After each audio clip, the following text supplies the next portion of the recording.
pattern, what is the horizontal axis? Degree, which is angle, alright? So if you to plot the beam pattern using the polar plot, this is what you see. So how do you match the two graphs? You see, this point has a gain of 4. So this corresponds to the point here. That point corresponds to this point here. So what is the radius of this graph? You see, this is radius of 1, radius of 2, 3, 4. You follow? That is how we plot the polar plot, the polar response.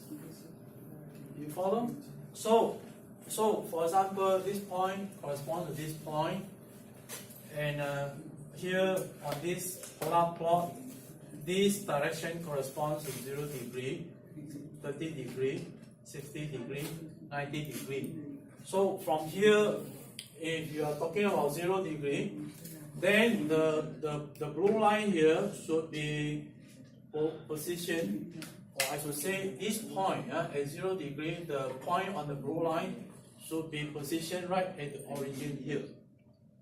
So as angle is increasing, let's say 20 degree, the gain here is approximately say 0.3.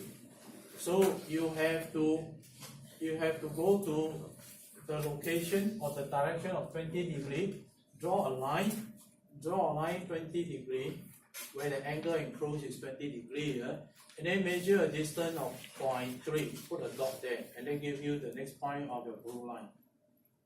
You follow?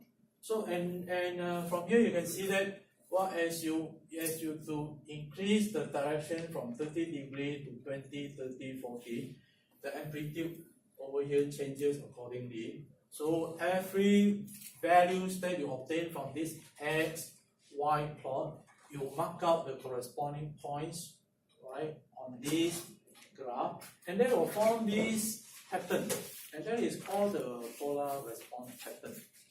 You follow? So now, when you have beam width, how do you measure the 3 dB beam width on this polar plot? You have to measure 3 dB down. So 3 dB down is what? About 70.7% of the peak value.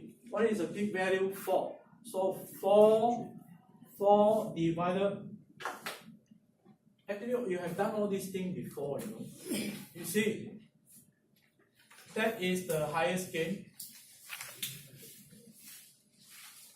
The highest gain, maybe I just call it G maximum, alright? You have to multiply by 70.7%. And that gives you the 3 dB point.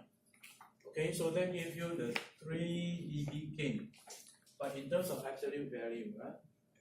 Now, why 70.7? That is the same as the maximum value, the gain value, divided by square root 2. You know, the 3 dB point, why square root 2?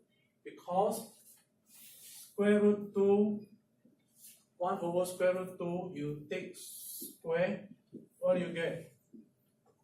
Half. So 3 dB point corresponds to a half power point. That is something that you have learned when you study your electronic circuit, when you study about the response of the circuit. The same concept. Okay?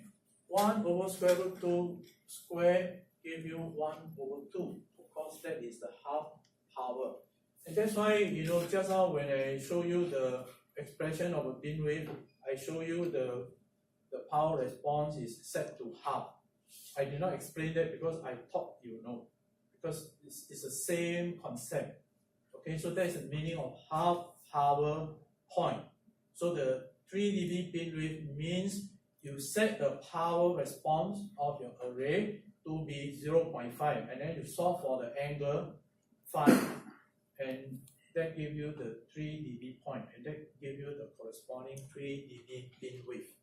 Anyway, not to worry, later on, I think when we look at I think in one of the tutorial questions, we illustrate that again.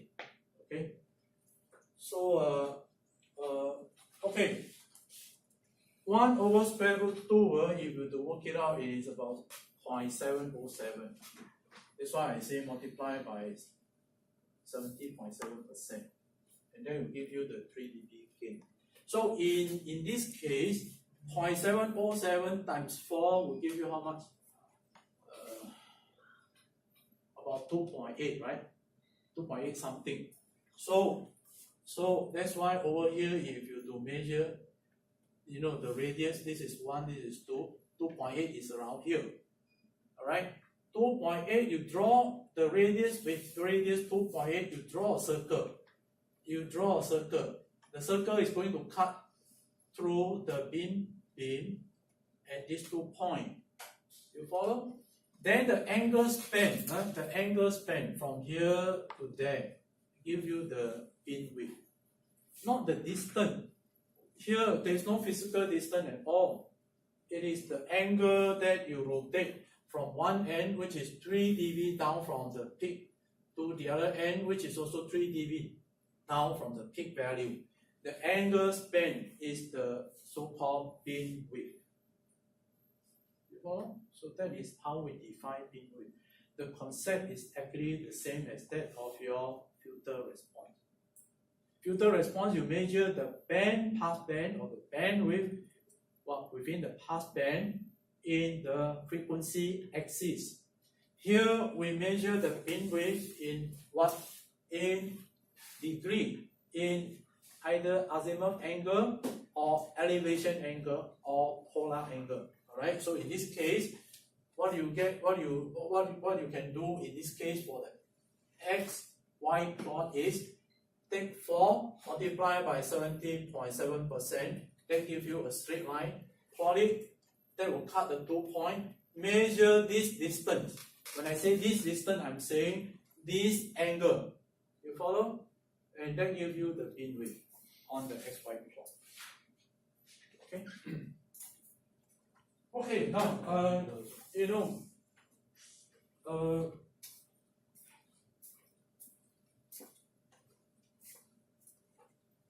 solve the problem, discuss among yourself, maybe get some of you to give me the answer or present the answer later on.